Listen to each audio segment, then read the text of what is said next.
আসসালামু আলাইকুম। জব সেলফলাইন চ্যানেলে আপনাদের স্বাগতম। 1485টি পদে সমাজসেবা অধিদপ্তর একটি বিশাল নিয়োগ বিজ্ঞপ্তি প্রকাশ করেছে। এটি সম্পূর্ণই রাজস্ব খাতভুক্ত অর্থাৎ রেভিনিউ খাতভুক্ত অর্থাৎ 100% সরকারি একটা চাকরি। সরকারি চাকরি যত ধরনের সুবিধা থাকে সবগুলো সুবিধাই এখানে বিদ্যমান। এই চাকরিটির ডেডলাইন হলো 23শে জুন 2026 আবেদন এবং আবেদন শুরু হবে 2 জুন 2026। আবেদন ফি আপনাদের লাগবে পদভেদে 112 থেকে 56 টাকা। আবেদনের সারসংক্ষেপ যদি আমরা বলি, এখানে প্রধান সহকারী 13তম গ্রেড থেকে শুরু করে বার্তাবাহক 20তম গ্রেড, মোট 52টি আলাদা আলাদা পদে 1485টি শূন্য পদে নিয়োগ করা হয়েছে, নিয়োগ চাহিদা চাওয়া হয়েছে। এখানে কয়েকটি বিষয় আছে যেগুলো দেখায় যে স্থায়ী রাজস্ব এবং অস্থায়ী রাজস্ব বলে কিছু শব্দ আছে। এই শব্দগুলোর মানেটা আপনাদের বলে দিই। স্থায়ী রাজস্ব অর্থ হলো এই পদগুলোতে আগে কর্মীরা কর্মরত ছিল, তারা বদলি হয়ে পদশূন্য হয়েছে বা চাকরি থেকে রিজাইন করেছে বা তারা চাকরি থেকে অবসর গ্রহণ করেছেন। অর্থাৎ এই সংখ্যক পদগুলোতে আগে লোক কর্মরত ছিল এবং এখন সেই পদগুলো শূন্য হয়েছে, সেগুলো হচ্ছে স্থায়ী রাজস্ব। আর অস্থায়ী রাজস্ব বলতে বোঝানো হয় যে পদটাতে নতুনভাবে সৃষ্টি করা হয়েছে এবং সেখানে প্রথম নিয়োগ দেওয়া হচ্ছে। দেখেন এখানে অফিস সহকারী কাম কম্পিউটার মুদ্রাক্ষরিক 76টি পদ স্থায়ী রাজস্ব এবং অস্থায়ী রাজস্ব 76টি পদ, অর্থাৎ দুটোতে সমান সংখ্যক পদ, কিন্তু একটা স্থায়ী রাজস্ব এবং একটা অস্থায়ী রাজস্ব। এর মানে হলো এই যে প্রথম যে 14 নম্বর ক্রমিক যেটা আছে, এখানে 76টি পদে কর্মরত ছিল, তারা অবসর গ্রহণগত কারণ বা মৃত্যু বা অন্য কোনো কারণে পদগুলো শূন্য হয়েছে। আর অস্থায়ী রাজস্ব 76টি পদ বোঝাচ্ছে যে নিয়োগকারী কর্তৃপক্ষ সমাজসেবা অধিদপ্তরের প্রয়োজন বিধায় তারা একটা নির্দিষ্ট সংখ্যক পদ মিনিস্ট্রিতে পাঠিয়ে সেখান থেকে এই 76টি পদের অনুমোদন পেয়েছে যে এই সার্কুলারে তারা 76টি পদের নিয়োগ সম্পন্ন করতে পারবে। এটার মানে হলো এটা অস্থায়ী রাজস্ব। তো অস্থায়ী রাজস্বতে সমস্যা, স্থায়ী রাজস্বতে কী সমস্যা? কোনো সমস্যা নাই। স্থায়ী রাজস্ব অস্থায়ী রাজস্ব সব মিলেই রাজস্ব। আর স্থায়ী অস্থায়ী যেটাই হোক, আপনাদের চাকরি স্থায়ী হবে অধিদপ্তর বা মিনিস্ট্রির নিজস্ব যে ধারা আছে সেই ধারা মোতাবেক 2 থেকে 3 বছর পর।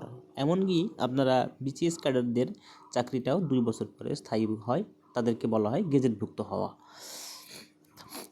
তো এখানে বিভিন্ন পদের আছে প্রধান সহকারী, কম্পিউটার অপারেটর, দেখেন ষাটলিপিকার কাম কম্পিউটার অপারেটর, সহকারী শিক্ষক, ইনস্ট্রাক্টর, বিস্তারিত 52টি পদ। 52টি পদের ভিতর সবথেকে বেশি পদ যেগুলো আছে সেগুলো আমরা দেখাই। এবং আপনারা জানেন যে সার্কুলার দেখে এখানে এই পাশে শিক্ষাগত যোগ্যতার পাশাপাশি কী কী যোগ্যতা চেয়েছে সেটা দেখে আবেদন করতে হবে। এখানে প্রধান সহকারী স্নাতক পাস এবং কম্পিউটার চালানোর দক্ষতা, বিভাগীয় প্রার্থীদের ক্ষেত্রে বয়সসীমা 35 বছর পর্যন্ত শিথিলযোগ্য। এখন এই বিভাগীয় প্রার্থীরা কারা? বিভাগীয় প্রার্থী বলতে যারা ইতিমধ্যে সমাজসেবা অধিদপ্তরে চাকরি করছেন তারা, এবং কিছু কিছু সময় যারা 2 বছর ধরে চাকরি করছেন স্থায়ী হয়ে গেছে বা 3 বছর ধরে চাকরি করছেন স্থায়ী হয়ে গেছে, তারা হচ্ছেন বিভাগীয় প্রার্থীতা পাবেন।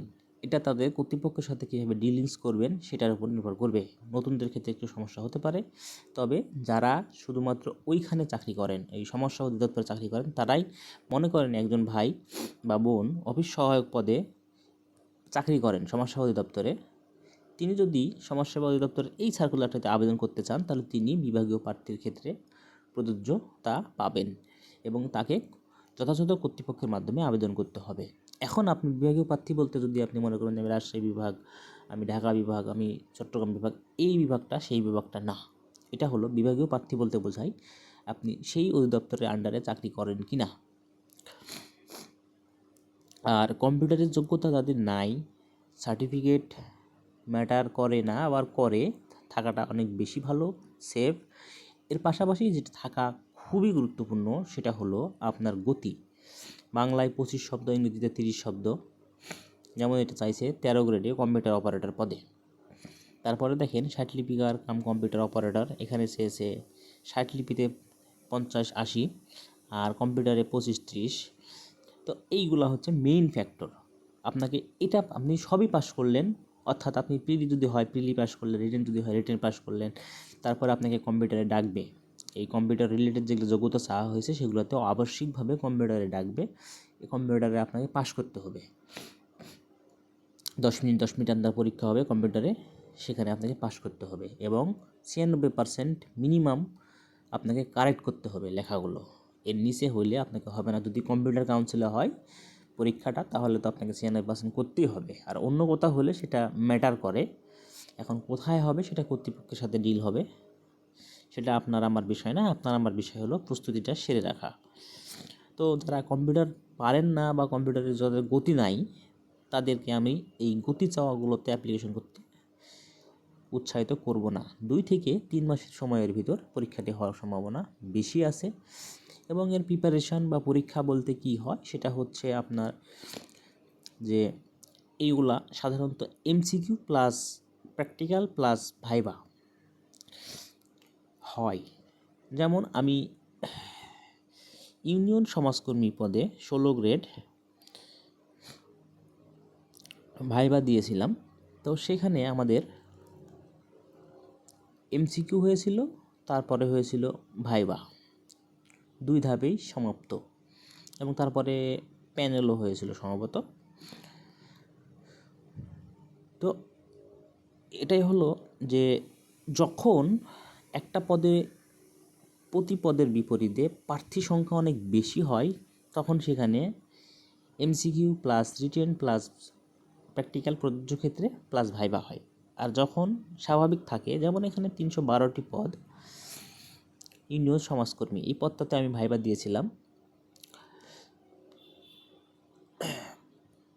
সেই ক্ষেত্রে আপনাদের বলা যায় যে এমসিকিউ প্লাস ভাইবা যেগুলো নন কম্পিউটার, আর যেগুলো কম্পিউটার সেগুলো হচ্ছে MCQ plus practical plus viva.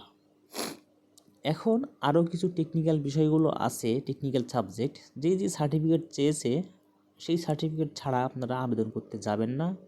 অভিজ্ঞতা সার্টিফিকেট যদি চাই কোথাও, তাহলে সেটা আপনারা ম্যানেজ করতে পারলে আবেদন করবেন।